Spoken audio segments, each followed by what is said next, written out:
That's correct. We have the 1987 Constitution. We call it the Anti-Marcos Constitution class. Ayan, the reason kung ba't siya Anti-Marcos Constitution because we shifted from parliamentary form of government. Yung Constitution ni Ferdinand Marcos Senior noon, ayan, yung authoritarian rule, nag-shift tayo to a democratic form of governance. So our present constitution right now, we have the 1987 Constitution. And to start our discussion on this topic, of course, we have to define first what's a constitution. So when we talk about the constitution, this is a set of rules that guides how a country, state, or other political organization works. So it is a document in the country that contains yung mga rules, guidelines, and provisions para alam ng government on what they have to do in the society and what they cannot do in the society. Take note, di ba yun ang purpose ng rules? Ayan, we have rules so that we know what to do and what should we not do. So the Constitution is the rule book of the government. Ayan, rule book, it contains guidelines, rules, and all rules stated in this rule book must be followed by the government. Ayan, so lahat ng provisions, principles, guidelines na nandito, kailangang sundin ng government. And aside from imposing rules to the government, the Constitution also outlines the branches of the government and contextualizing it in our country. What are the branches of the government that we have in the Philippines? You may raise your hand for proper recognition. Yes, Ramia. Lahat na po ba? So you give me one lang. Legislative po. That's correct. We have the legislative branch. What else aside from the legislative branch? Yes, Margaret. Executive po. That's correct. We have the executive branch. And then the last one, yes, Joshua.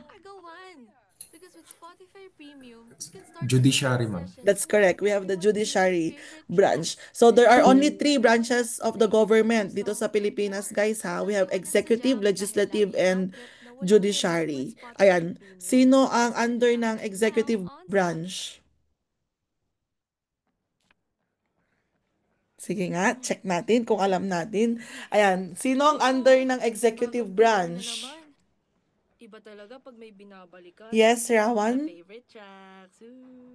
Ma'am, yung president, vice president, tapos yung mga cabinet po. That's correct. We have the president, the vice president, and the cabinet members. So take note, class, the executive branch, they execute laws. They enforce laws in the country. So we have the president. Anong function ni president? Magdroga. Charot. Ayan. Anong function ni president?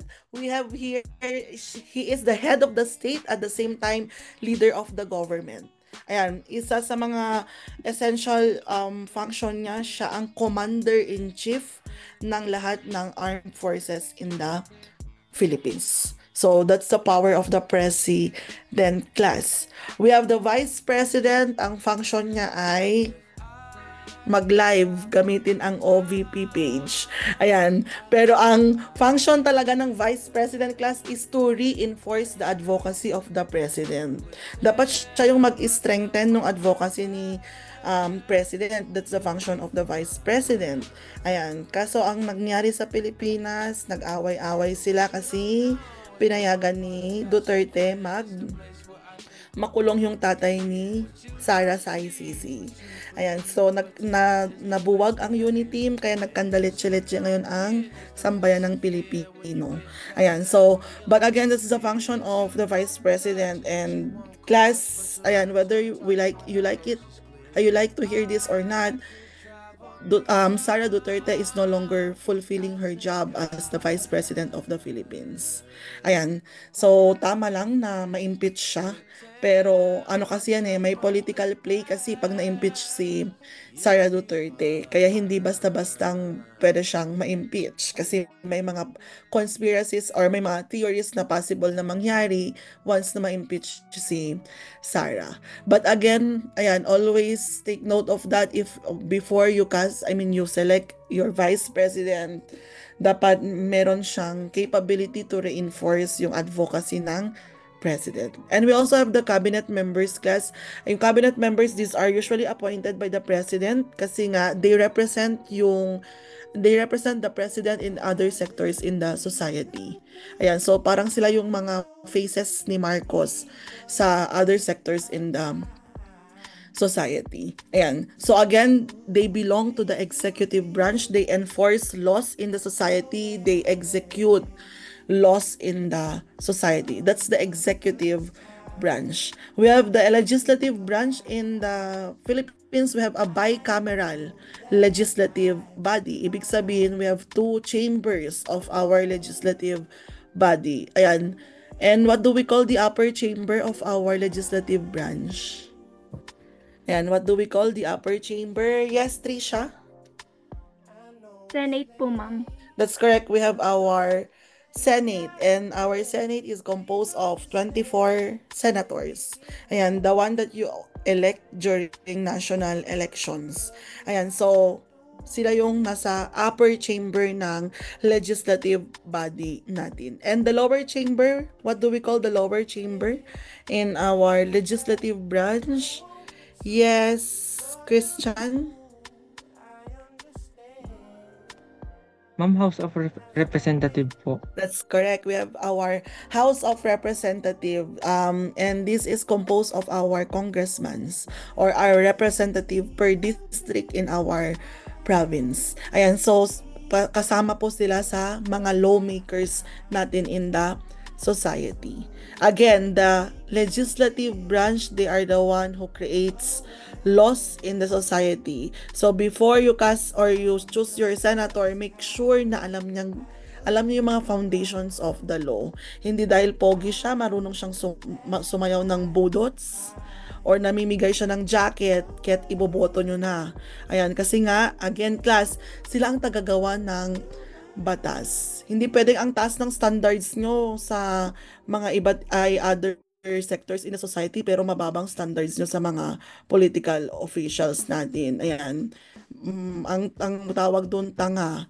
Ayan. So before you cast your vote, ayan, or you choose kung sinong senators ninyo, you consider first yung background nila. Especially, ayan, masyadong lenient ang constitution sa mga public officials na pwedeng mag-run in the country. So again, we have the legislative, we have the Senate, and the House of Representative. Ayan, so sila yung tagagawa ng batas. Also part of the House of Representative class, we have our party list.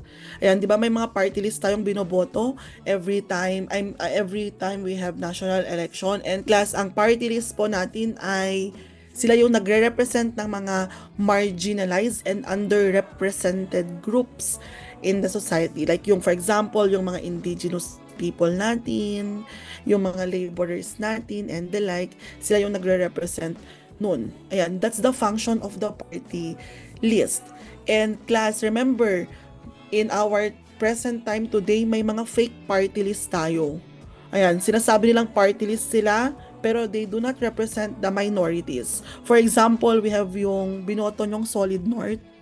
Oh, isa kayong tanga mga be, hindi sila party list. Ayan, they just mentioned na party list sila but they are actually advocating for political dynasty in the country. And that is one of the anti-political dynasty, we have that in our tawag dito, constitution. So you look first, kahit na tawag dito, in-endorse sila ng mga idols ninyo, ayan, hindi ibig sabihin nun na pure ang intentions nila. Kailangan nyo talagang mag-background check, especially dun sa mga advocacy, kung sino yung mga under dun sa party list na Yun. Ayan. So again, ayan, ang party list, they represent the minorities in the society. They are also part of the legislative branch. Ayan. And of course, we have the judiciary. Ayan, judiciary, what's the function of the judiciary branch? O function ang tinatanong ko, ha? Ayan, what's the function of the judiciary branch? Yes, Angelica. Sila po yung nag-i-interpret ng mga law. That's correct. Sila yung nag-i-interpret ng batas. They settle disputes also in court. And in the Philippines, we have, what do we call the highest tribunal or highest court in our country? Yes, Kai? Supreme Court po, ma'am. That's correct. We have the Supreme Court. Ayan. So again, highest court in the country, we have the Supreme Court class. Ayan. So again, parts siya ng judiciary branch. And the judiciary branch is composed of the Chief Justice and the other 14 associate justice. So yung mga regional trial court natin, part sila ng judiciary branch din natin. Sila yung nagde-determine kung constitutional ba yung gawa ng president, kung align ba yung provisions ng batas bago siya gawing batas. So ganun yung ginagawa ni judiciary branch. Ayan. So the one that we mentioned, class, those are the powers and responsibilities of the government. And nakalagay yun sa Constitution. So the Constitution defines the duties, the authority of the government, kung paano nila dapat i-exercise yung power nila in the society. And aside from this, ayan, the Constitution also enumerates the rights of the people. Ayan, so aside from establishing the framework of the government, the Constitution, ayan, outlines the fundamental civil liberties and protections guaranteed to the individual.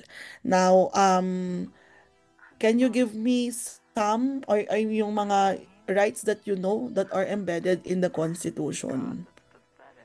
Ayan, di ba sa Constitution natin, we have Article 3 of the 1987 Constitution. Nandun actually lahat ng rights ninyo as a Filipino citizen. And we will have a separate topic on that one, but I want to check your prior knowledge.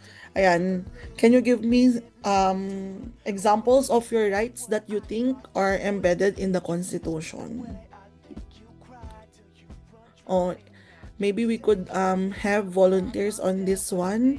Yes, Romia? Yung right to life po.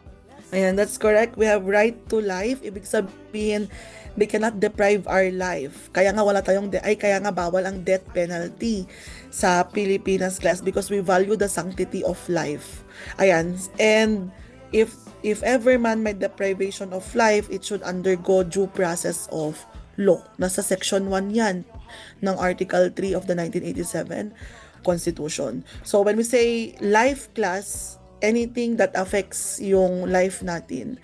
So for example, wala kang death penalty pero ang punishment mo naman ay putulan ka ng kamay, that's deprivation of life kasi nga it can limit your day-to-day movement. Ayan. So again, we have right to life. Aside from right to life, what else do we have? Yes, Eliza? Right to equal protection from discrimination.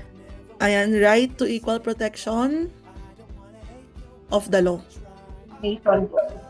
Ayan, so that's correct. Also, no, we have our right to equal protection. Take note, class, we are under the rule of law, not rule of one. So, ibig sabihin, ayan, no one go against the law. Kaya wag kayong matakot sa batas, class, kung wala naman kayong ginagawa that contradicts the law. Ayan, kasi nga, ayan, dapat managot ka sa batas, hindi managot sa gobyerno. Ayan, so we have equal protection of the law.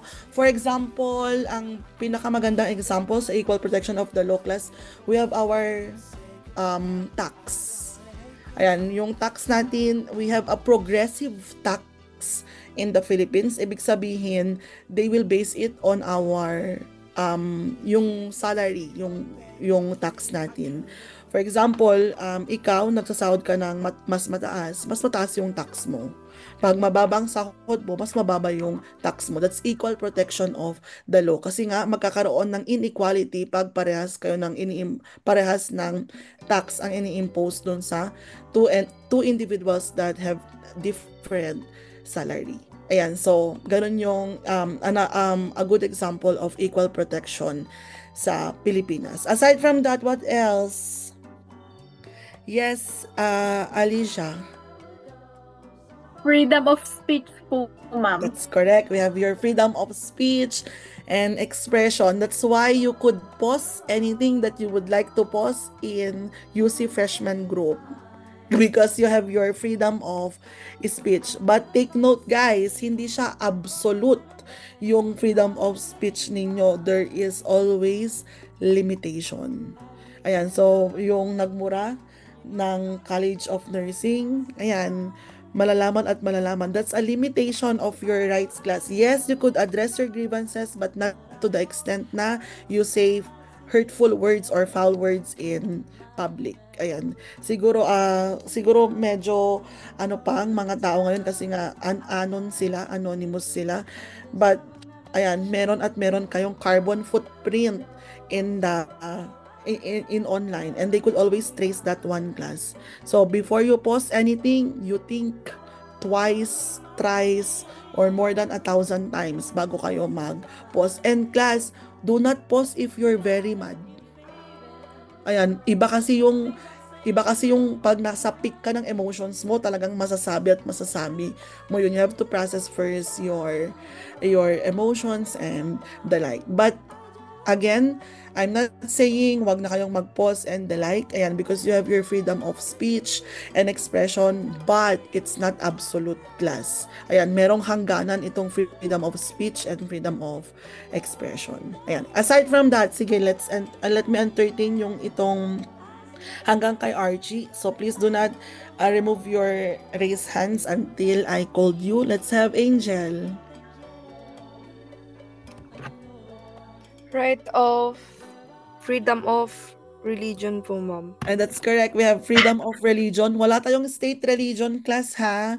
Ayan, kaya nga in non-sectarian schools, we do not promote or we do not talk about religion. Ayan, wala tayong state religion. Ibig sabihin, you could choose your religion kahit nga maging atheist ka, walang pake ang gobyerno dun. Ayan, so again, you are free to choose whatever religious sector you want to be part of, and you could also express your spiritual or your religious beliefs without getting constraints from the government. Ayan, kasi nga we have separation of church and state, class. Ayan, so hindi sila pwedeng mag-interfere with your affairs. Ayan. But of course, dapat pa rin, ayan, there's still decency, ayan, dun sa pag-express ninyo ng religious beliefs ninyo. Ayan. So again, you have a freedom to choose your religion. So kaya kung ngayon, kung parents nyo ang pumili ng religion ninyo, ayan, you could change your religion once you're adult enough to change your religion. Ayan. So we have freedom of religion. Next, another right. Yes, Ferlin? Right to privacy. That's correct. We have right to privacy. Ayan. So we have, when we say right to privacy, class, it does not only, it's not only limited to your conversations and the like. It has something to do with your life. Ayan, kaya hindi possible yung mga paparazzi or stalkers, kasi you have the right to live alone. That's your right to privacy. And speaking of right to privacy, class, ayan, be careful with the screenshots that you send to your classmates. That's a violation of their right to privacy. For example, meron kaming conversation ni Ryan, tapos in-screenshot niya yun kasi natutuwa siya. Tapos sinend niya sa inyo. He violated my right to privacy. Ayan. So, make careful dun sa mga screenshots na sinasend nyo to your friends or to your family members. Also, careful din sa mga pinipicturan nyo na crush nyo sa campus. Tapos pinopost sa UC Freshman Group. Ano pong pangalan po nito? That's a violation on their right to privacy. Ayan, so medyo careful tayo dun kahit sobrang pogi na nung nasa harap natin at gusto nating picturean. Ayan, so that's also part of their right to privacy. Ayan. Aside from right to privacy, yes, Ryan, you give me other rights? Oh, that's correct. We have right to access yung mga public information in the society. So you could ask for the SALN of government officials. That's part of the information that you could get. Also, yung financial reports ng mga barangay officials ninyo, possible din yun kasi nga they're using the tax that you contribute in the society. Ayan, so meron tayong Freedom of Information, FOI na batas. So we could demand for documents or evidence para dun sa mga projects ng mga ng mga officials natin. That's why pag may nakikita kayong under construction class, 'di ba, meron silang tarpaulin na nakalagay dun yung mga budgets nila and the like. That's access to information. Also yung SALN class, ayan, government officials should declare their SALNs. Ayan, para makita natin kung ano yung mga source of income nila, at the same time, kung magkano yung nakukuha nila yearly, ayan, from their properties. Ayan. Aside from right to access information, what else? Yes, Rimiel? Ma'am, private property shall not be taken for public use without just compensation. That's correct. That's Section 9 of Article 3. We have your right to just compensation. So, for example, nagkaroon ng road widening tapos natanggal yung sala ninyo, guys. Pwede kayong magkaso nun kasi nga ayun, dapat merong just compensation. Bago pa dapat nagkaroon ng road widening, dapat alam or you're already informed na a part of your property ay kasama dun sa maapektuhan, and dapat meron kayong right to just compensation. Ayan. So again, yung mga naapektuhan ng road widening dyan, tapos wala kayong nakuhang just compensation, pwede nyong kasuhan kung sino man may project ng road widening. Ayan. And class, remember that the government can get your private property only for public use. Hindi pwedeng personal matters nila kasi iba na yun. Ayan. So, again, they could get your private property as long as they will use it for public services, and you should be given just compensation. That's your right to just compensation. And in terms of just compensation, class, ayan, hindi kayo ang magde-decide ng presyo.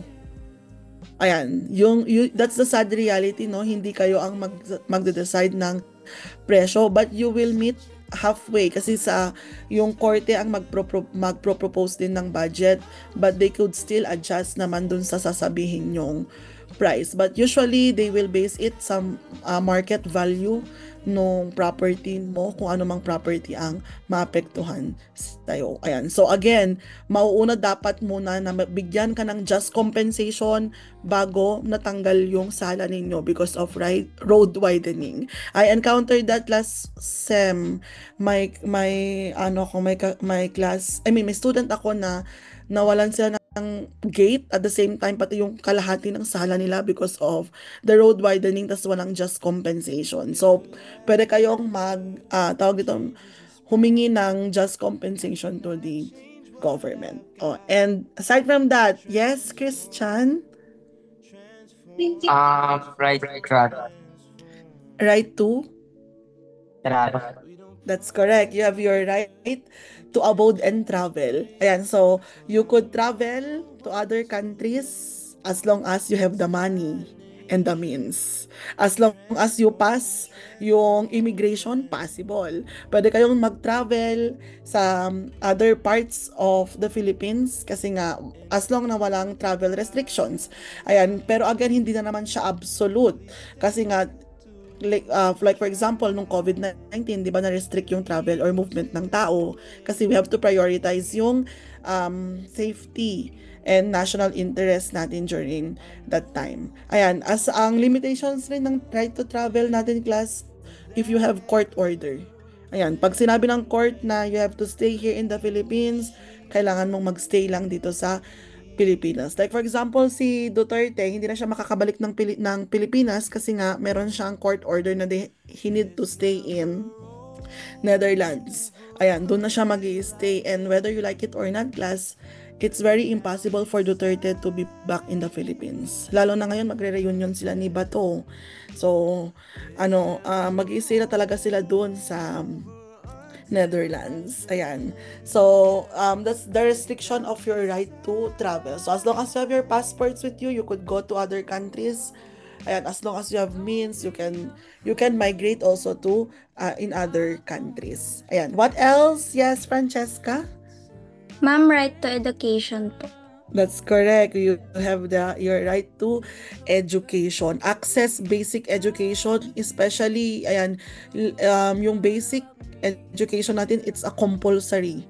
Ayan, so lahat ng lahat ng Filipino citizens should have their basic education. And kung papansinin niyo sa provisions ng Constitution, class, yung allocated budget, I mean, in terms of education, dapat yung educational sector ang pinakamataas ang budget.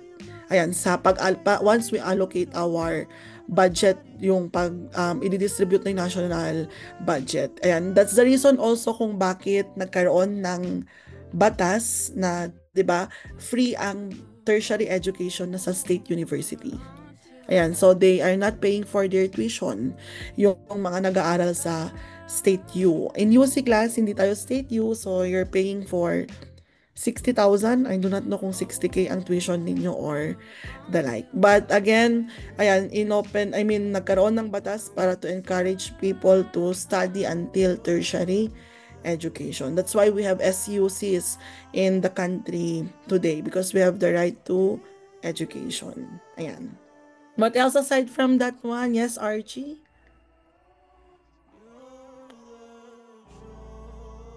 Perfect. Nasa cafe si Archie. Yes, Archie, give me one right. The right to leisure, ma'am. Right to? Leisure. That's correct. We have your right to leisure. Ayan, you could enjoy also your life. Ayan, it's kind of related to right to travel, class, as long as you have the means and you're not using public funds. Ayan, hindi pwedeng maggagala-gala ka tapos pera pala yan ng sambayan ng Pilipino. Ayan, that's a violation of the provisions of the Constitution. So you could enjoy, you could move from one place to another, you could visit places, and that's part of your right. Ayan, nasa state and policies rin siya sa Constitution. And the last one, yes, Abelard? Ma'am, rights of the accused po. Oh, that's a very broad rights, no? We have the rights of the accused. For example, do you have a specific rights of the accused?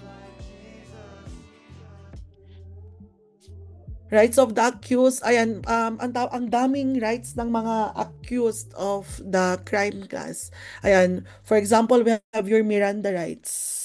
Alam niyo yung Miranda rights? What's the Miranda rights? Ano yung Miranda rights? Ito yung sinasabi ng police officer. 'Di ba? Ito yung anong sinasabi ng police officer once na i-arrestuhin ka nila. Ayan, yes, Margaret, kindly say yung Miranda rights. Yung you have the right to remain silent po.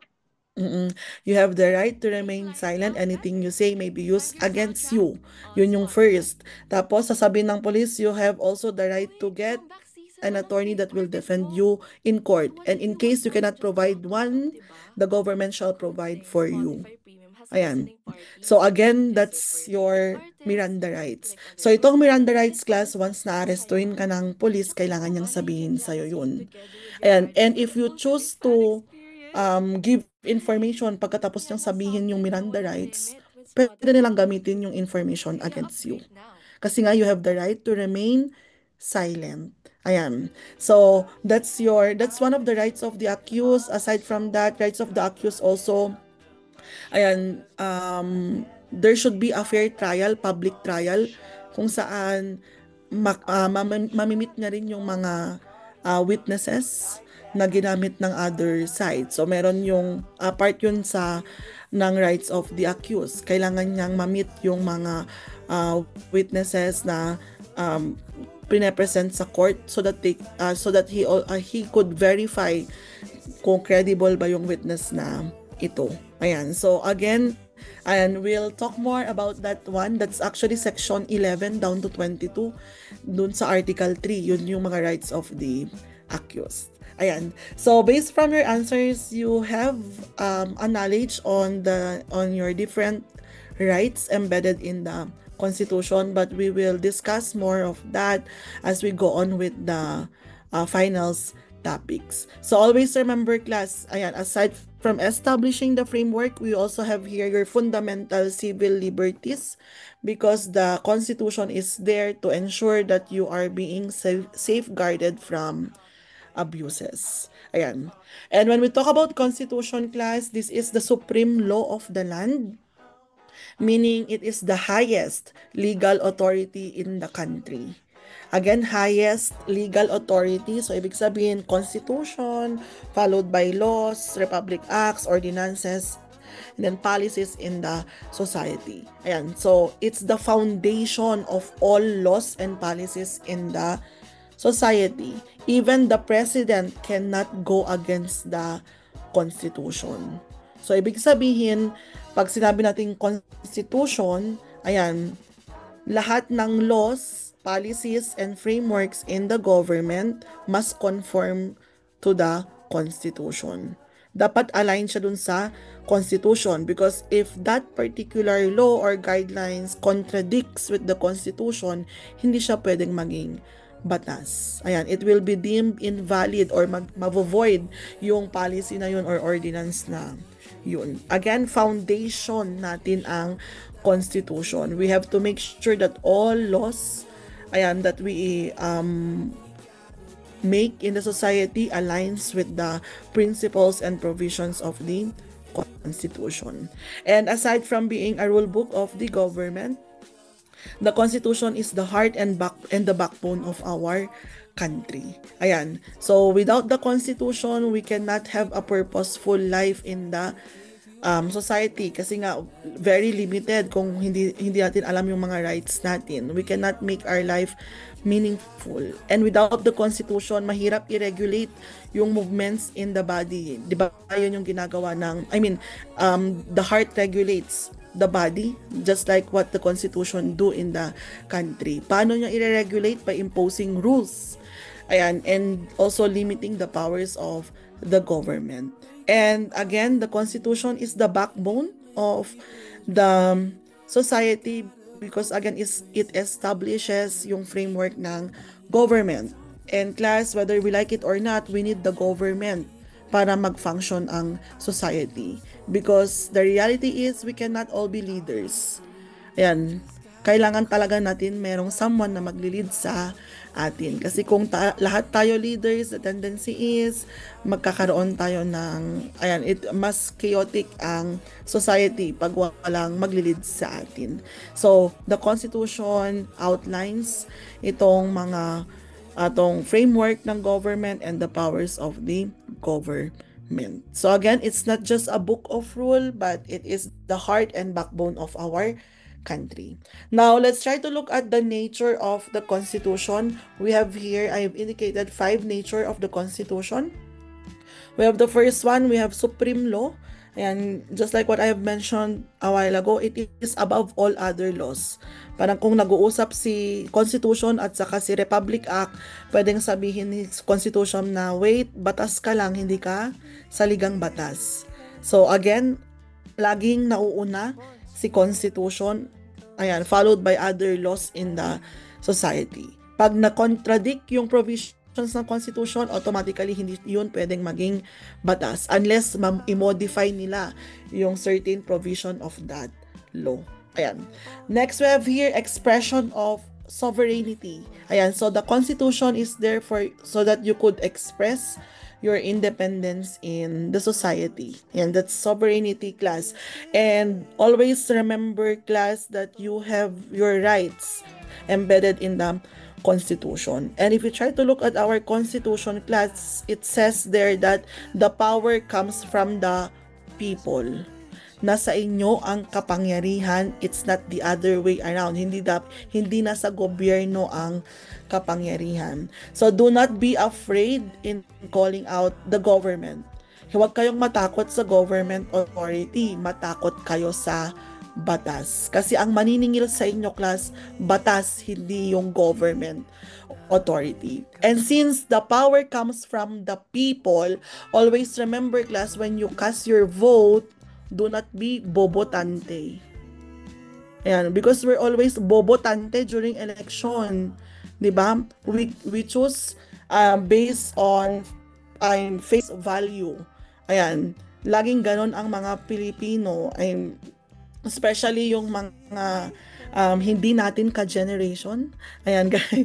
Wow, hindi natin ka-generation. But in your generation, I can see, ayan, there's hope in the generation. So please do not have selective amnesia na pagdating ng eleksyon nakalimutan nyo na meron pala siyang share dun sa Ghost Project. Nawala pala siya sa Pilipinas nung nagkaroon ng super typhoon. Na ang ginawa niya lang pala, instead of looking at the Ghost Project, ang ginagawa niya para ma-contain or para serve as response during typhoon is to suspend classes.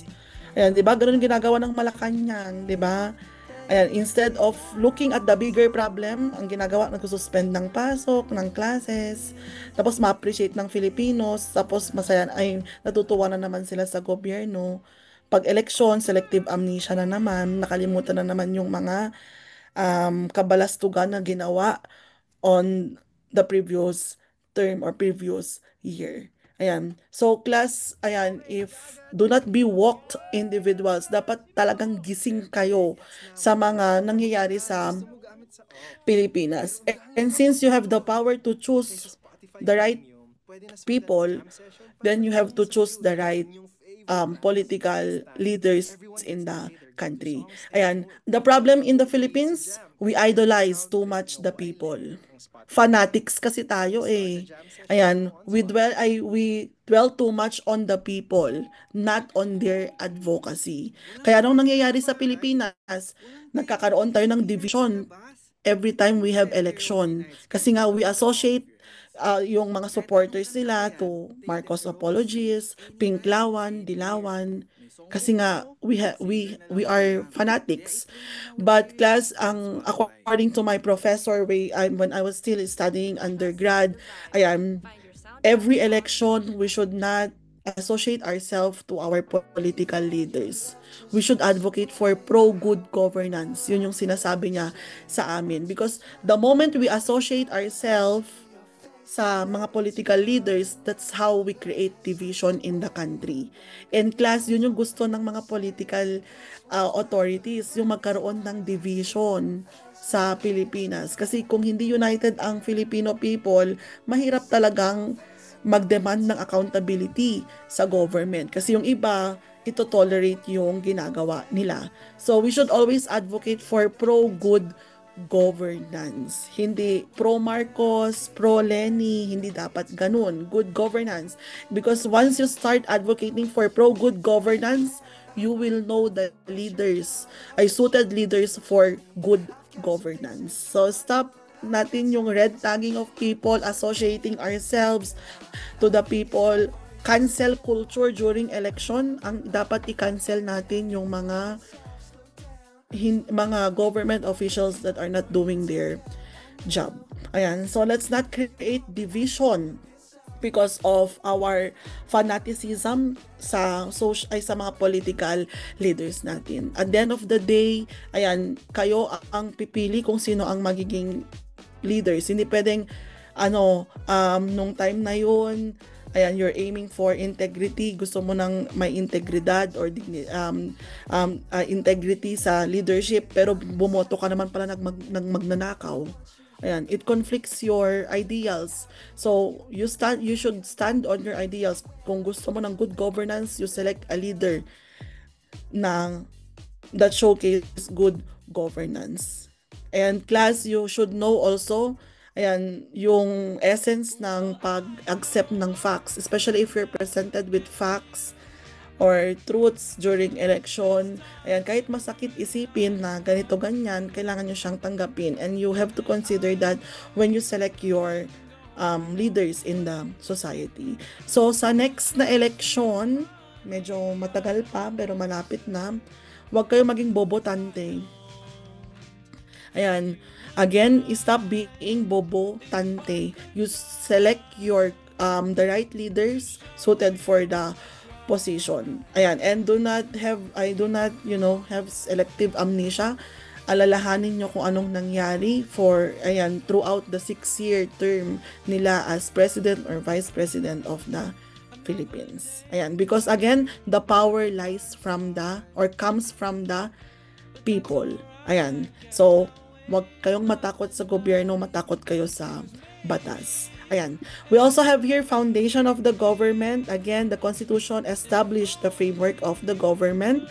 It's also an instrument of social control because it sets rules and guidelines on what you should do and should not do. So it keeps order in the society. Ayan, pag walang constitution, wala tayong parang specific standards or guidelines that we need to follow. So most likely may chaos in the society pag walang constitution. And the constitution is the embodiment of the people's ideals. Ayan, so isa sa mga ideals natin class, we have truth. Ayan, so ibig sabihin, dapat ayaw natin sa kasinungalingan, propaganda at fake news. Ayan, so again, these are the nature of the Constitution. Ayan, our Constitution is a reflection of our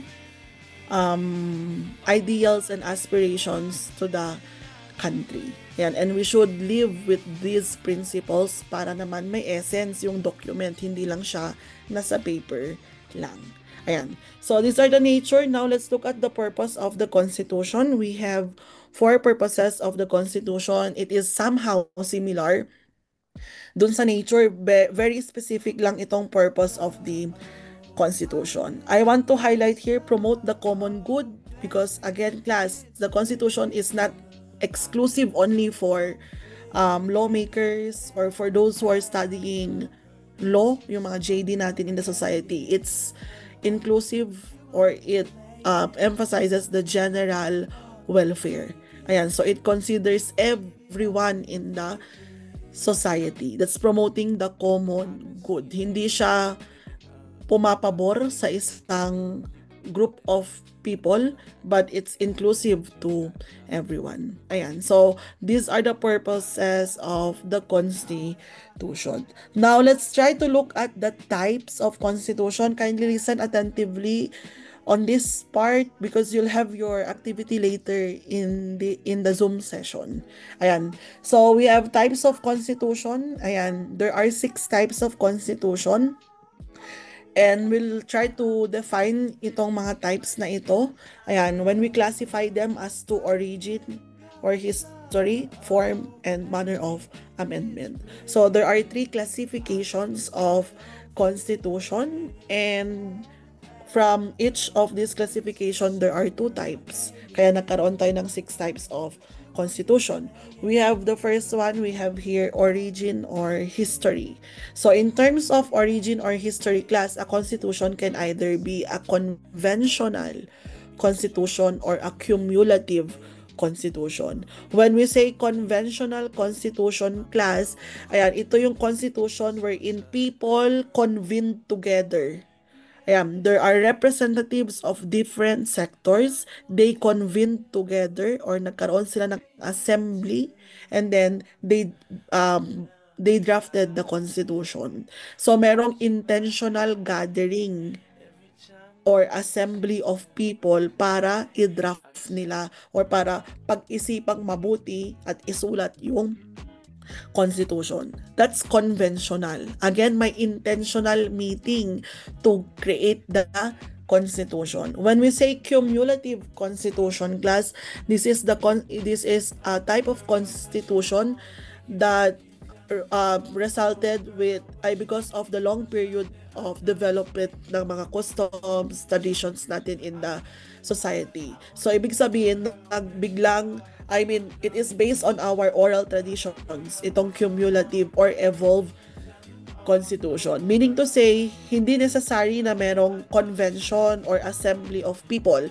Ayan, nagkaroon na ng common agreement based from our customs, traditions, and judicial decision. And that's cumulative.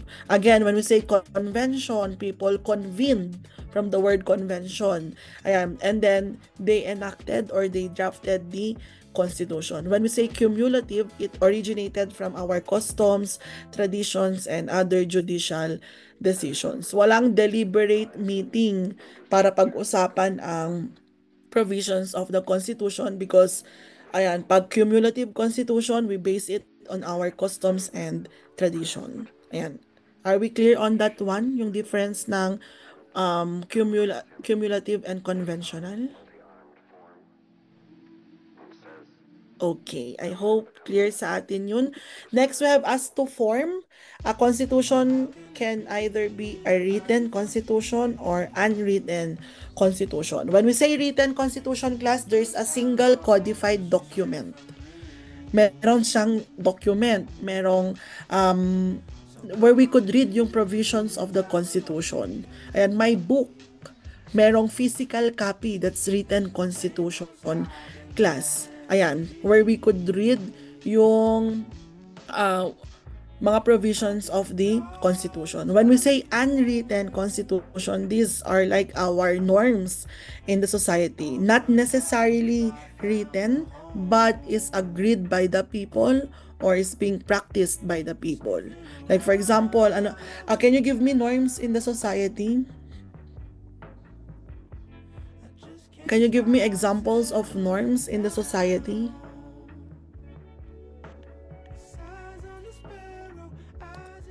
Norms in the society. Anyone? Yung hindi naman necessary na nakalagay sa Constitution. Yes, Joshua. Ma'am, tapat muli mismo.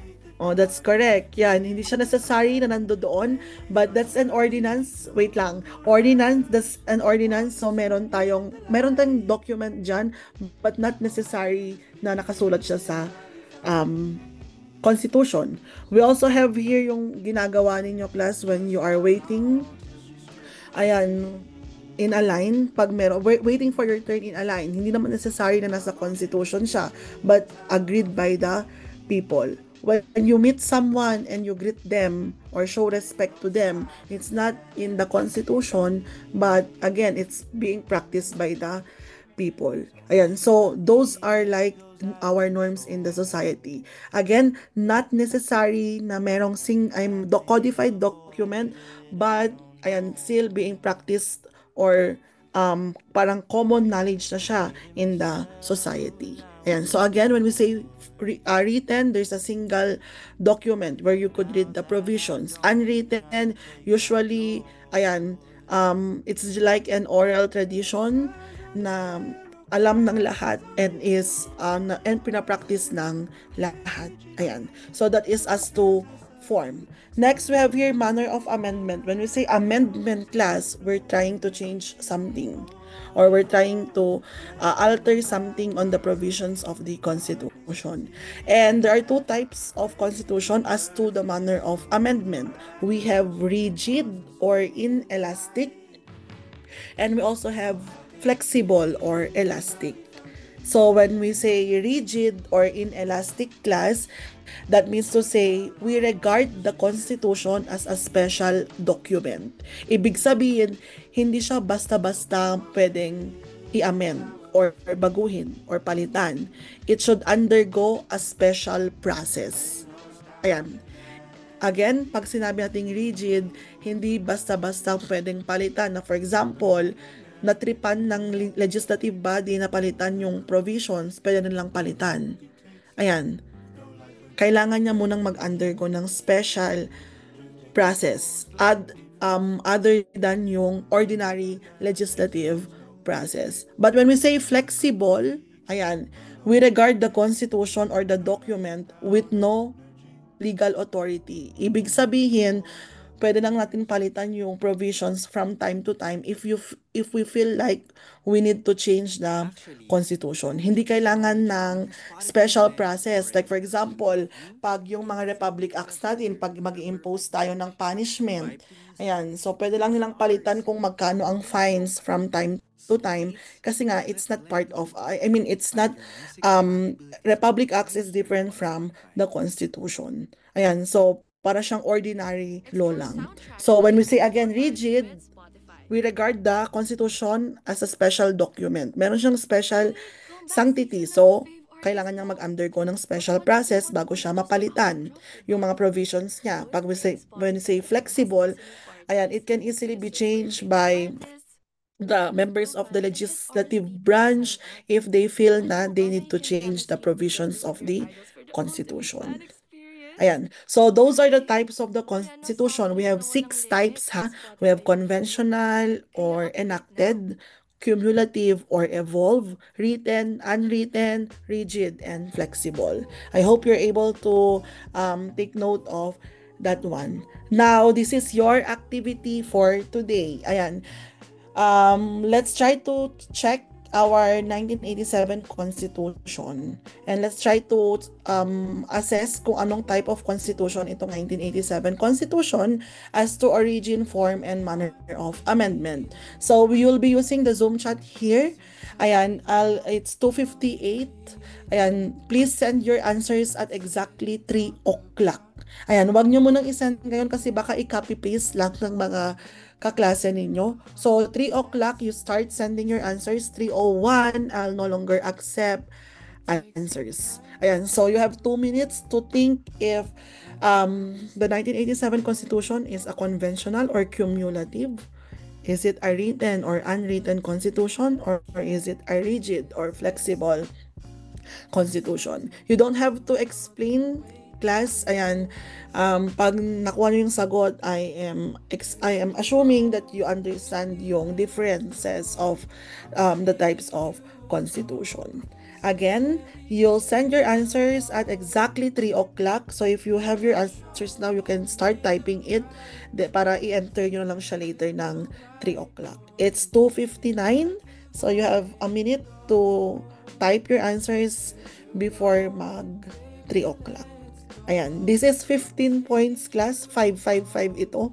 And this will be your first activity for, what do you call this?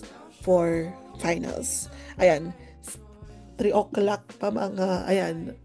Sige, buti na lang yun lang, yun nalagay ni Catherine. Sige, while you're doing that class, sa mga ganitong activities sa Zoom session, it will be done individual, but all your activities in class will be done by pair. Ayan, so yung mga assignments, I'll give assignment later, it will be done by pair. Your quizzes for finals will be done by pair also. Ayan, so may mga quizzes din kayo sa finals. Alright, it's 3 o'clock. Kindly send in your answers in the Zoom chat. Again, until 3:01 lang ang pag-accept ko ng answers ninyo sa on this activity. Ayan, please send it to everyone kasi naka-record lahat ng tawag dito, session natin. So, para meron tayong records or evidence just in case hindi ko nakita yung name ninyo. Ayan, let's just wait.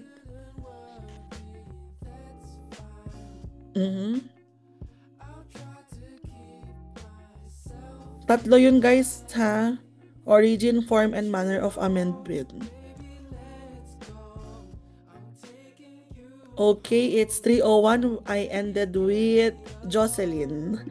Ayan, in my end, so nag-react ako ng heart, so that's my, tawag dito, clue kung saan tayo nag-end. Alright, so again, ayan, this will be your first activity for finals. Let's check if your answers are correct. Ayan, so check na natin siya right away para alam nyo ko agad yung score ninyo. So we have here the 1987 Constitution in terms of origin class. Ayan, noong February 2, 1987, nagkaroon ng Constitutional Commission, where they drafted the Constitution. So that means to say, in terms of origin, it's a conventional constitution. And we have a document, and we have actually a book of the 1987 Constitution, wherein we could read the provisions. So it's a written constitution. And in terms of manner of amendment, class, take note, we cannot easily change. Merong strict process ang pag-amend ng constitution natin. We need to have plebiscite, ayan, before we could have cha-cha or charter change. So it's a rigid constitution. So the 1987 Constitution is a conventional, written, and rigid constitution. Ayan. So that's the type of our constitution. Ayan, I think everyone, majority of you got the correct answer. Yung iba nakalimutan yung origin, dalawa lang yung nasagot. But anyway, ayan, at least you still have 10 points out of 15. Now, let's try to look at the requisites of a good written constitution as to form. How can we say that the constitution was written well in terms of their form? So we have here DBB. There are three requisites or three requisites before we could say na it's a good written constitution. The first one we have here, definite. A good constitution should be definite. What do we mean by definite, class? What are other words that we could associate for definite? English class muna tayo. What words could we associate, ayan, sa definite or synonymous to the word definite? If your math teacher will say, give me a definite answer, what does it mean?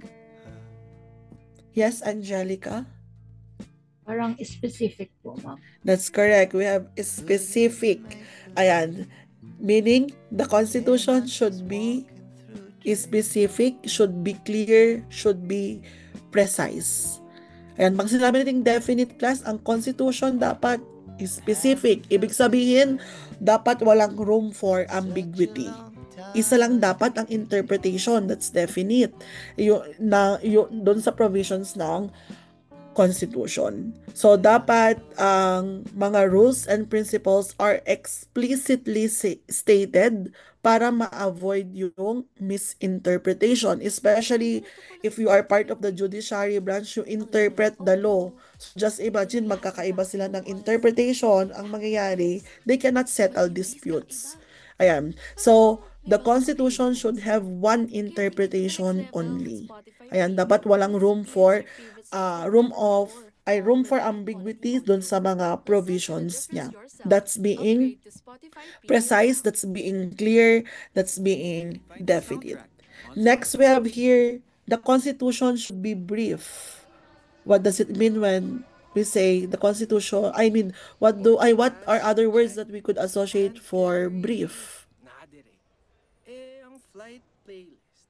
Yes, Romia? Concise po.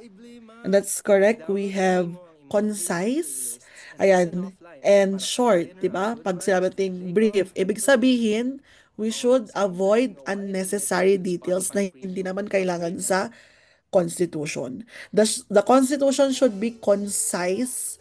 Ayan, ibig sabihin, ayan, the shorter the Constitution, the better, as long na nandun na yung essential provisions. Ayan, bakit kailangang concise ang Constitution? Bakit sa tingin nyo kailangan concise, hindi maraming unnecessary details ang Constitution? Bakit kailangang short lang ang Constitution? Anyone from the class? If you're presented with a case study, tapos sobrang dami ng pages, babasahin nyo ba yung case study? Hindi, i-AI nyo. Please summarize the PDF. 'Di ba? Ganun yung gagawin. So, ganun ayun yung reason kung bakit kailangang brief ang Constitution class para ma-encourage ang mga Filipino citizen to read the Constitution. Because if it's very lengthy and overly complex, walang magbabasa ng provisions ng Constitution. Again, the Constitution is there for the general public and the public should read it, yung provisions of the Constitution. And that's also the reason why there are some individuals or Filipino citizens are ignorant of the law class. Kasi nga they do not allot time to read the Constitution. Ayan. I myself, hindi ko pa nabasa ang buong Constitution class. And with whatever happening in the country ngayon, I have to read the Constitution. Ayan. So, if you did not yet read the yung buong Constitution, do not worry, you are part of the 90% Filipinos na hindi pa nakapagbasa or hindi pa nabasa yung Constitution. But hopefully, ayan, dumating din kayo sa point na you want to become part of the 10% na nakabasa na ng Constitution. O baka preamble, hindi nyo pa alam or hindi nyo pa memorize. Ayan, that's yung preamble, that's yung short summary ng mga ideals and aspirations natin in the country. Ayan. So again, the Constitution should be concise, should be brief. Ayan, as long as the essential provisions are now explicitly stated there, hindi na kailangan pa ng unnecessary details. Ayan, kasi iniiwasan nating maging complex ang Constitution. And we have here the last characteristic, we have broad. What do we mean by broad? A Constitution should be broad. What does it mean?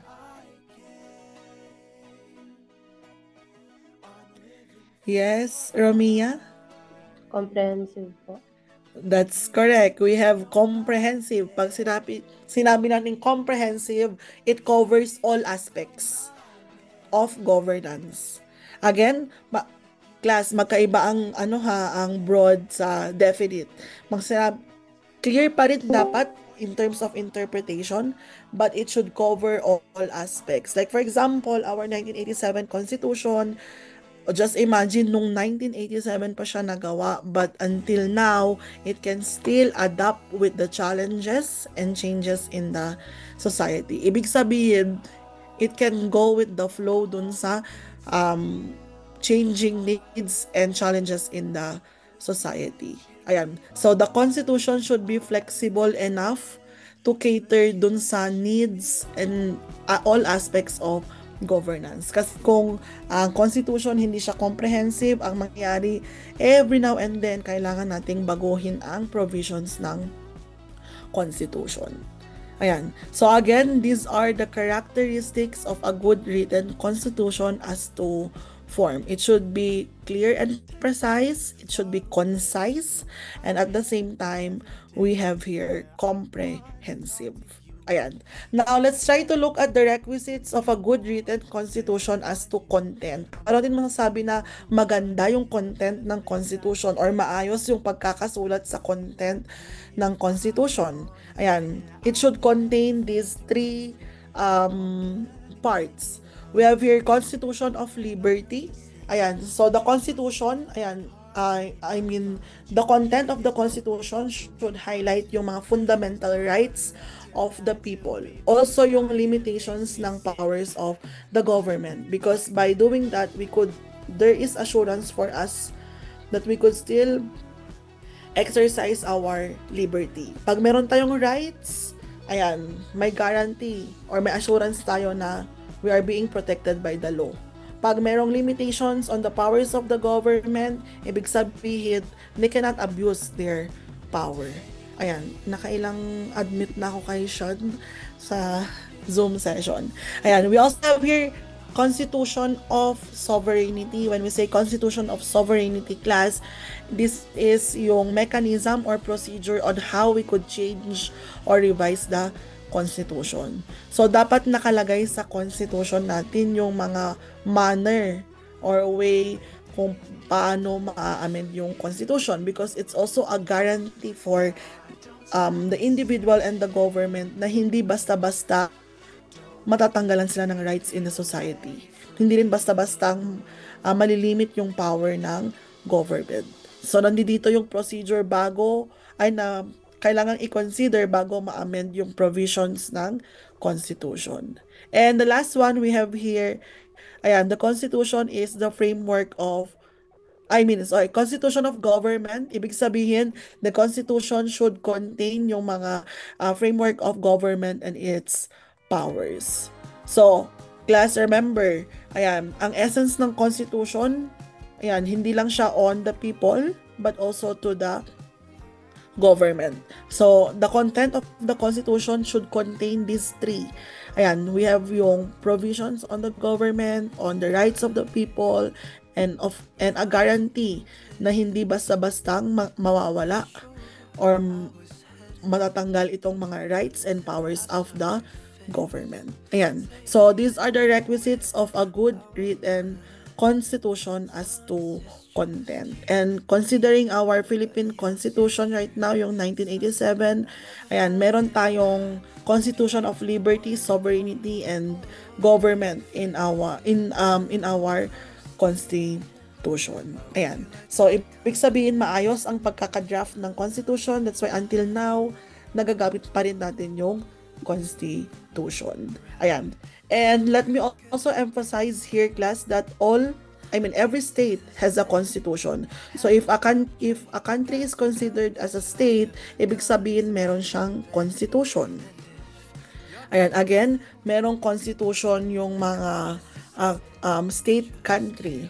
And when we talk about state, according to James Wilford Gardner, a state is a community of persons, more or less numerous, permanently occupying a definite portion of territory, independent of external control, and possessing an organized government to which the great body of inhabitants render habitual obedience.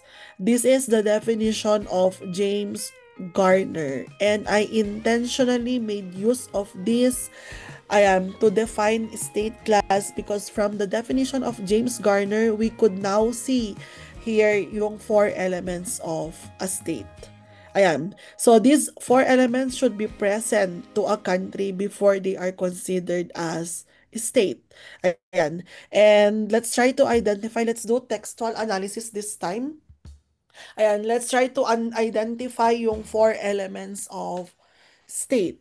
Ayan, so maybe I could ask for 4 volunteers to annotate 1 element of state found in the text or the definition of James Gardner. Ayan, so we have Ramiel. Ayan, sige, you can start annotating, followed by Eliza, and then Joshua, and then isa pa mamaya. Sige, tapusin muna natin si RA. RA na lang tawag ko sa kanya. Ayan, you could annotate your answer. Ayan, naka-allow ang annotations natin ngayon sa presentation. Sige, let's just wait for the annotation.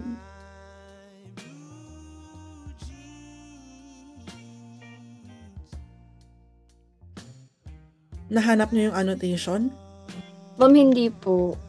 Meron dyan yung may pencil ngay sa screen. Yung sa may tawag dito, yung anong tawag na dito? Yung malapit sa may, ayun, meron na. Nakita ko na yung, yung cursor mo.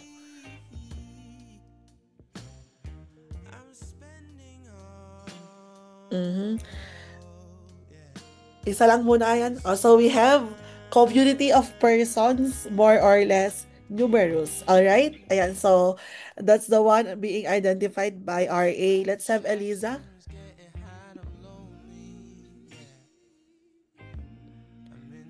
Anong na-identify? Sige. We have, wait lang. Ayan. We have territory. Ayan, definite portion of territory for Eliza. Joshua, you can start annotating also your answer.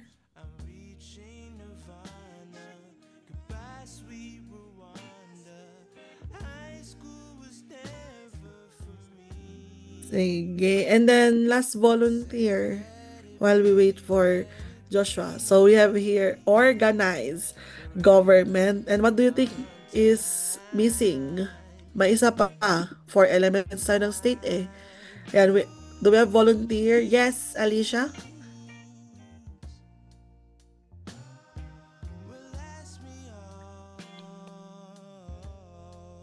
Okay, while you're doing that, let me take note of the recitation.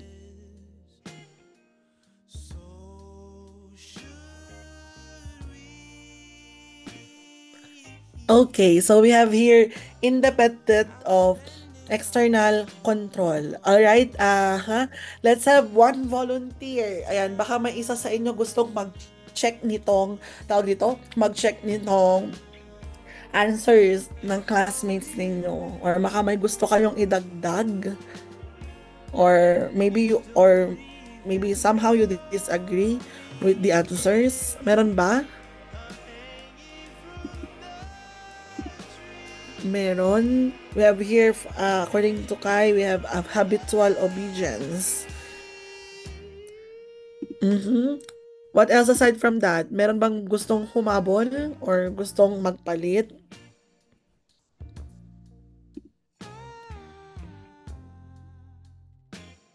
Body of inhabitants. Ayan. Aside from that, meron pa ba? Going once, going twice.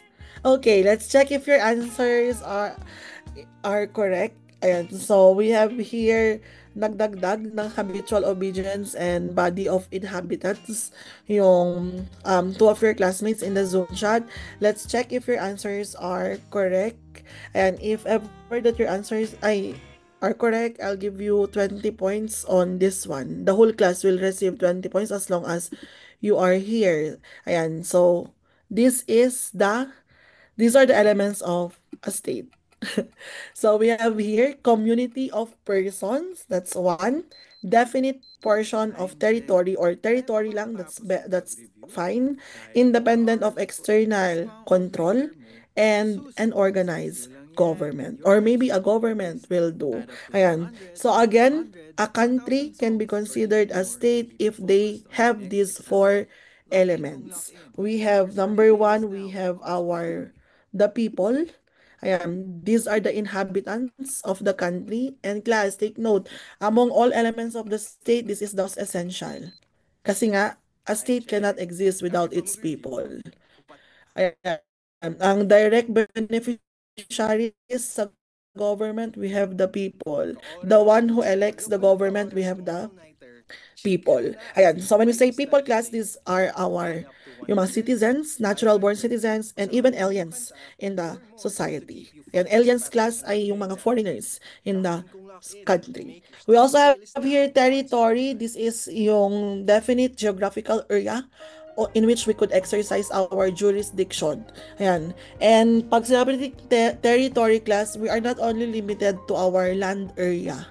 Ayan, yung landmass natin. We also consider yung water, yung fluvial area natin and our airspace. Yan, nakadefine yan sa Article 1 of the 1987 Constitution, our national territory. Kaya nga big deal sa Pilipinas yung West Philippine Sea kasi nga sa atin yun.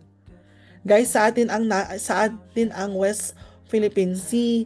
Ayan, meron ng international decision on that one. Ayan, big deal siya kasi until now, China do not acknowledge that decision of the UNCLOS. And class take note, ayan, yung ginagawa ng China class is a threat sa ating national territory. It's also a threat to our sovereignty kasi nga nakapasok na sila. Nandito na sila sa jurisdiction ng Philippines. So kung natawa kayo or naniwala kayo sa sinabi ni Duterte na pupunta siya sa West Philippine Sea at iwawagayway niya ang bandila ng Pilipinas, take note, isa siya sa mga rason kung bakit meron tayong mga public officials na merong Chinese nationality like Alice Go in our government. Ayan. So class, we should not overlook yung nangyayari sa West Philippine Sea, but I'm not saying na we should start war with China kasi hindi pa ready ang Pilipinas dun. Kahit gusto kong makigera tayo sa China. Ayan, kawawang sambayan ng Pilipino. But the government should not also be very complacent with what is happening in our national territory. Ayan, dapat talagang bigyan din nila yung mga, lalo na yung mga mangingisda, fishermen in our area na hindi na sila, they are being limited to use our natural resources doon. Ayan, so again, we have to protect our national territory. We also have here our sovereignty. When we say sovereignty, we are independent from external control. Ayan, we govern our own country without the need of external influence, and at the same time, we elect our own leaders. So we have a voice in the country. Ayan, and walang kumokontrol sa mga decisions ng leaders natin except kay Romualdez. Charot. Ayan. 'Di ba? Punot dulo ng mga kawalang hiyaan si Romualdez sa Pilipinas. Ayan. So again, that's our sovereignty, that's independence. And we have here our government. Ayan. So not necessary kailangang organize ang government. Ayan, pero dapat talaga organize ang government. Ayan, para maayos yung pag-impose or pag-lead sa isang country. So, in the Philippines, we have a very dysfunctional government that we have right now. Ayan, nagsisiraan sila sa media. Hindi ba nila alam nakakarating yan sa yung mga balita sa Pilipinas, nakakarating sa ibang bansa. So, kung papansinin nyo, very vulnerable ang government natin ngayon. So, nakakatakot kasi baka i-take advantage ng mga foreign country. Ayan, or foreign bodies. But again, ayan, as far as we are concerned, ayan, with this one, ayan, these are the elements of a state class. So before you could consider a country as a state, dapat meron muna itong 4 elements na ito. Ayan, hindi pwedeng may people sila, may territories, government, tas wala silang sovereignty. Ayan, considered as state. Hindi, nation ang tawag sa kanila doon. Hindi sila considered as a state. And I'm emphasizing this now because if ever you go to a particular country, ayan, after you finish your course and that country is a state, automatically they follow a constitution. And since the Philippines is a state country, then we have had constitution. Ayan, starting from the 1899 down to the 1987 Constitution. So this is the evolution of our Philippine Constitution class. Ayan, so itong 1899 Constitution, this is, ayan, I will give an overview of this one kasi ang lecture natin class on the evolution of Philippine Constitution is I will shift to asynchronous session kasi ang isa sa mga feedback ng students in UC is that hindi kaya ng data nila, ng internet connection nila yung magstay ng 4 hours, 3 hours lecture. So ang intervention is that we have to meet you for 2 hours ng Zoom session and then 1 hour na independent study. So you're going to watch a lecture video of this one, though kaya maganda sanang i-lecture siya ng synchronously, but again, we have to consider other students. So I'll just give an overview of each of this one. Si 1899 Constitution class, just an overview of the 1899 Malolos Constitution. It was created after the Declaration of Philippine Independence. So, nung winagayway ang watawat ng Pilipinas noong June 12, 1898, nag-decide sila na mag-create na ng government headed by Emilio Aguinaldo. Ayan, so nag-draft sila ng constitution. Ang tinawag doon sa constitution na yun ay Malolos Constitution. But take note, hindi siya na fully implement in the country. Bakit hindi siya na fully implement ang Malolos Constitution? Kasi nga nagkaroon ng Treaty of Paris. Kung saan binenta ng Spain ang Philippines sa Amerika. Ayan, so pagmamayari na tayo ngayon ng Amerika. Ngayon, nung we are under American rule, the Americans did not acknowledge this constitution, itong Malolos Constitution na to. So nagkaroon ng Philippine-US War. And dun sa war na yun, olats ang mga Pinoy. Nagtalo tayo sa Philippine-US War. So, anong nangyari? Nagkaroon tayo or we were under the Americans for quite some time. Kaya nagkaroon tayo ng 1935 Constitution. Ayan, ang trivia on the 1935 Constitution, during that time class, hindi tayo masyadong independent. Though we have our Constitution, Filipino Frame Constitution, ang basis natin dito is yung law sa US. Ayan, so, yan yung 1935 Constitution. It's a 10-year transitional period natin before the Americans granted us independence. However, nagkaroon ng interruption, na-interrupt yung pag-implement ng 1935 Constitution kasi nagkaroon ng bombahan. World War II. Ayan, kaya pumasok ang mga Hapon sa Pilipinas. They introduced the 1943 Japanese government or Japanese constitution in the society. Ayan, so na-stop in the meantime ang 1935 Constitution, tapos pumasok ang mga Hapon sa Pilipinas. Ayan, after 2 years, 1946 class, bumalik ang mga Americans. Kaya, from 1943, bumalik tayo sa 1935 na Constitution. Ayan.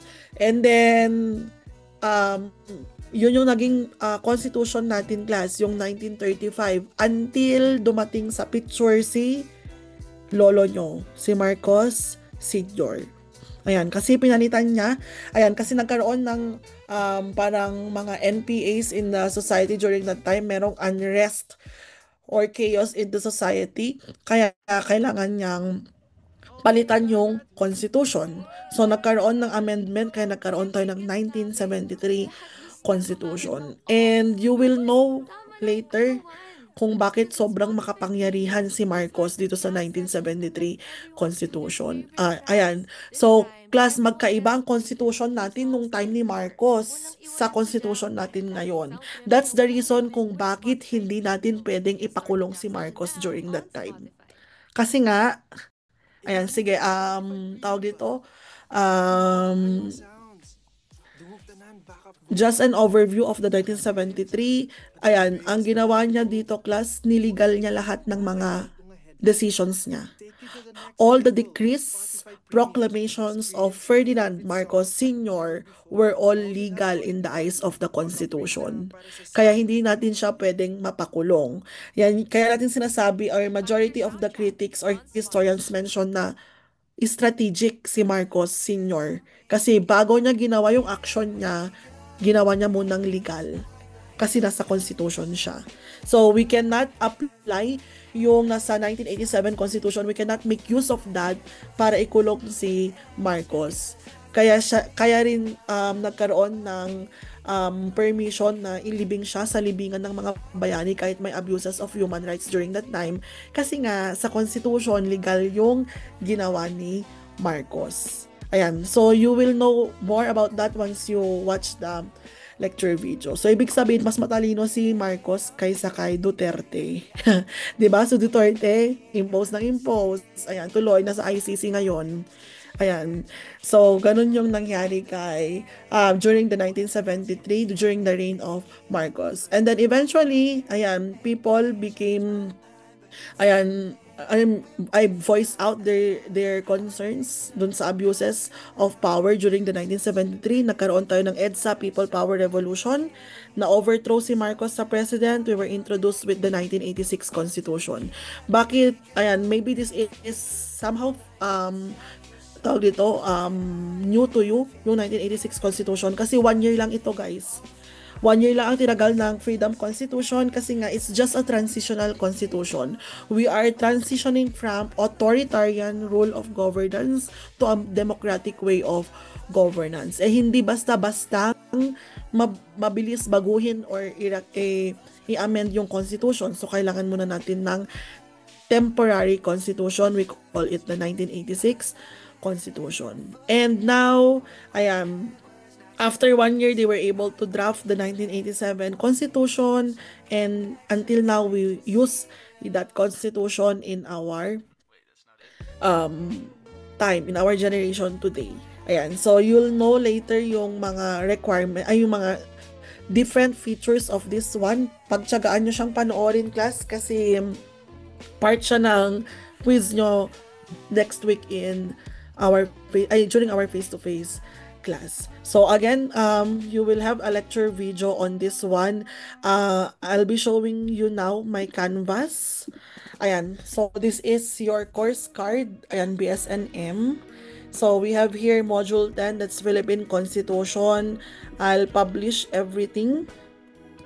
Ayan, so guys, pinablish ko na rin yung module para pag nanonood ka ng lecture video, you can make use of the module just to put information para hindi na siya from the scratch. And itong lecture video, class, I started the video dun sa first part, yung defining constitution, nature, and purpose. You may skip that one.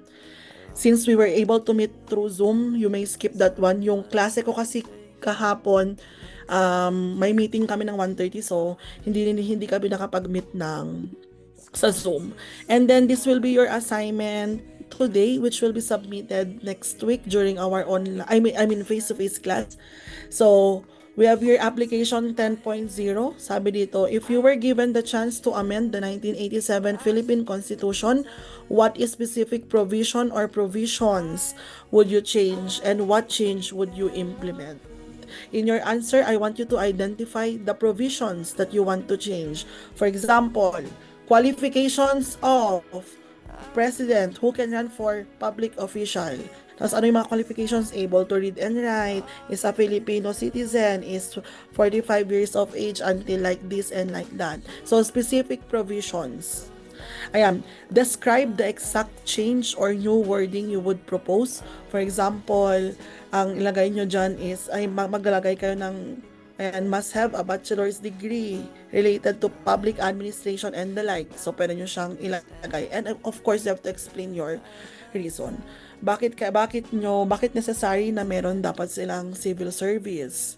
Ayan, bakit necessary na meron silang diploma before they could run for public official? May public position. Or pwede nyo rin sabihin dyan sa provisions or i-change ninyo na yung mga artista is not allowed to be part of the public officials or to run sa public position, and then give your reasons. So write your answer in at least 2 to 3 well-developed paragraphs. And class, just like what I have mentioned, all your activities for finals will be done by pair. So ibig sabihin, this is a by pair activity. You select your own pair. Guys, ganito ang mangyayari ha. Kung sino ang pair nyo sa application 10.0, hindi na siya ang pwede nyong maging pair ng assessment 10.0 and the succeeding activities. So, gawin natin siyang diverse yung magiging pairs nyo dito so that you could work with your other classmates throughout finals. So, you will submit this next week in our face-to-face class, either printed or written. Ayan, it depends on you kung paano nyo siya gagawin. Ayan, so na-publish na siya. I'll adjust the deadline later. And then we have here your lecture video. So for the lecture video class, I heard your sentiments. It will be available until Monday next week.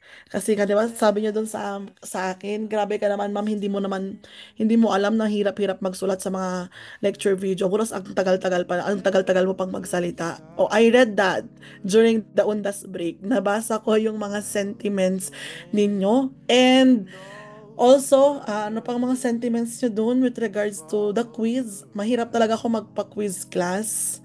Ayan, and inaamin ko yun. So, for quizzes, this finals, lahat ng assessment activity nyo class ay quizzes.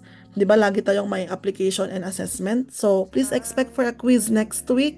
It will also be done by pair. O, nasabi ko na ha, by pair ang quiz ninyo. Pero kung sino man ang ka-pair nyo sa application 10.0, hindi siyang pwede yung ka-pair sa quiz. Ayan, you will be selecting your pairs in each activity. Depende na lang kung makikita ko na may nala-left out sa klase. Ayan. So, you will have your first quiz for finals next week when we meet face-to-face in class. Ayan. So, again, class, ito ha, pwede nyong skip itong LecVid. 2 hours kasi itong LecVid, pero mahaba kasi yung first part. Katulad ng lecture natin ngayon. So, you may skip that one and then you proceed to the evolution of the Philippine Constitution. And also, let me tell to the class, ayan, just to give you an idea kung anong i-quiz ninyo next week, kindly memorize the preamble of the Philippine Constitution. It's a single paragraph, pero ika-count natin lahat ng punctuation marks ng preamble. So, kailangan nyo siyang i-memorize. I'm not saying if you're gonna recite it in class or write it in class, but please memorize the preamble of the Philippine Constitution. 15 points yun next week. Ayan, so makikita niya siya later dun sa LecVid. Ayan, so please memorize that one. Kahit yun lang yung ma-memorize ninyo kasi doon yung ideals and aspirations natin in the country. Ayan. So again, the lecture video will be available until Monday.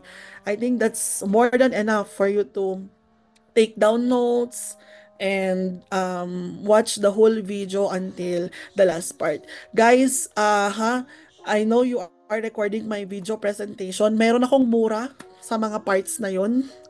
And please, if ever you want to post it, wag nyo namang i-alter or walang context yung pagmumura ko dun. Ayan. And if medyo sensitive yung mga kasama nyo dyan, I suggest you wear earphones.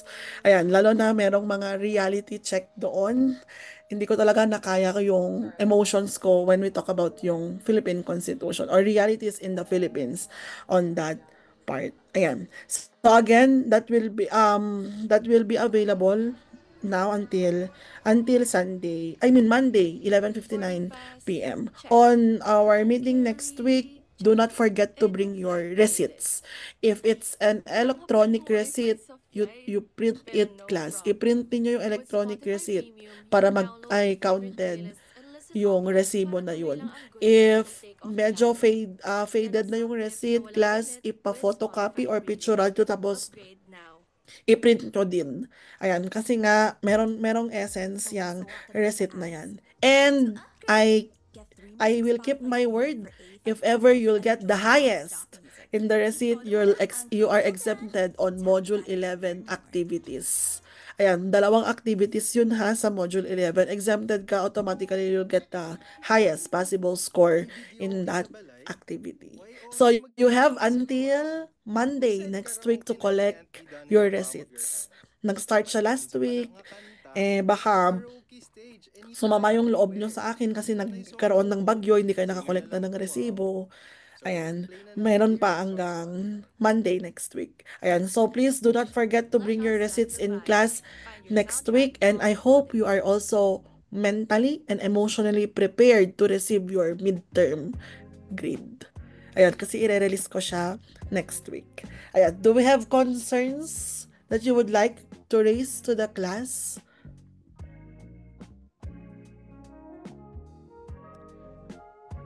Concerns. Ayan, may UC labas ngayon, nag-message ang students ko sa akin, hinahanap nila ako, nasa nasa bahay ako ngayon. Ayan. So, merong, at least hindi na apolitical ang UC, lagi kasing apolitical ang UC eh. Ngayon, sumali sila sa SLU and alike. Ayan. So, do you have concerns or clarifications that you would like to raise? Wale? Are you sure? Ayan. So, kung wala, ayan, let me take a screenshot again of your attendance. Ayan, di ba nahuli ko yung mga nag-close ng camera? Ayan, pero nakuhanan ko na ng picture. Again, let's have a screenshot of the attendance. And then, the other panel. Okay. Ayan. So, again, class, for those who did not open their camera, automatically you are absent today in class. I'll check later yung yung documentation natin. And It's still 3:41. You may start ayan with the lecture video, or you may access it during your weekend class. And then, but make sure that you come prepared for your quiz next week during our face-to-face session. So again, let's have re-echoing of instruction. Next week, you're going to submit your application 10.0 activity. You're going to submit to bring your receipts with you, and then you'll have your quiz. First quiz for finals next week. Ayan, are we clear on that one? Okay, and then all application and assessment activities will be done by pair. Unless hindi kayo divisible during that time ng by twos, then we'll do it by threes. Depende kung ilan ang pumapasok sa klase. Ayan. Any other concerns? Ayan, kung wala na, then I'll not keep you for so long in the Zoom session. Ayan, thank you for attending our session and for participating in our class discussion. I'll see you next week in the university. Keep safe and enjoy the rest of the day. And goodbye, everyone. Bye-bye.